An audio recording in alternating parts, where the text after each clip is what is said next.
ಪ್ರತಿಷ್ಠಿತ ಕಂಪನಿಗಳ ಹಲವು ಬಾಟಲಿ ಮದ್ಯಗಳ ಅನಧಿಕೃತ ಮಾರಾಟಕ್ಕೆ ಯತ್ನಿಸಿದ್ದ ಆರೋಪಿ ಅಬಕಾರಿ ಅಧಿಕಾರಿಗಳ ಬಲೆಗೆ ಬಿದ್ದಿದ್ದಾನೆ. ಮಿಲಿಟರಿ ಕ್ಯಾಂಟೀನ್ಗಳಲ್ಲಿ ಮಾತ್ರ ಸಿಗುವ ಹಾಗೂ ಸೈನಿಕರಿಗೆ ಮಾತ್ರ ಮಾರಾಟಕ್ಕೆ ಇರುವ ಲಿಕ್ಕರ್ ಕಾಳಸಂತೆಯಲ್ಲಿ ಮಾರಾಟ ಮಾಡಲು ಆರೋಪಿ ಯತ್ನಿಸಿದ್ದ. ಸೂಟರ್ಪೇಟೆಯ ನಿವಾಸಿ ಶ್ಯಾಮಸುಂದರ ನಂಬಿಯಾರ್ ತನ್ನ ದ್ವಿಚಕ್ರ ವಾಹನದಲ್ಲಿ ಈ ಮದ್ಯದ ಬಾಟಲಿಗಳನ್ನು ಸಾಗಾಟ ಮಾಡಲು ಕೊಂಡೊಯ್ಯುತ್ತಿದ್ದ.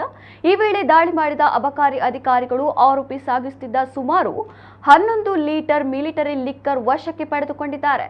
ಸಾಗಾಟಕ್ಕೆ ಬಳಸಿದ್ದ ಸ್ಕೂಟರ್ ಜಪ್ತಿ ಮಾಡಿಕೊಂಡಿದ್ದು ಆರೋಪಿಯ ವಿರುದ್ಧ ಪ್ರಕರಣ ದಾಖಲಿಸಿಕೊಂಡಿದ್ದಾರೆ. ಮಿಲಿಟರಿ ಕ್ಯಾಂಟೀನ್ಗಳಲ್ಲಿ ಮಾತ್ರ ಸೈನಿಕರಿಗೆ ಕಡಿಮೆ ಬೆಲೆಯಲ್ಲಿ ಪೂರೈಕೆ ಆಗುವ ಈ ಮದ್ಯಗಳು ಆರೋಪಿ ಹೇಗೆ ಸಂಗ್ರಹಿಸಿದ ಎಂಬ ಬಗ್ಗೆ ಅಬಕಾರಿ ಅಧಿಕಾರಿಗಳು ತನಿಖೆಯನ್ನ ನಡೆಸುತ್ತಿದ್ದಾರೆ.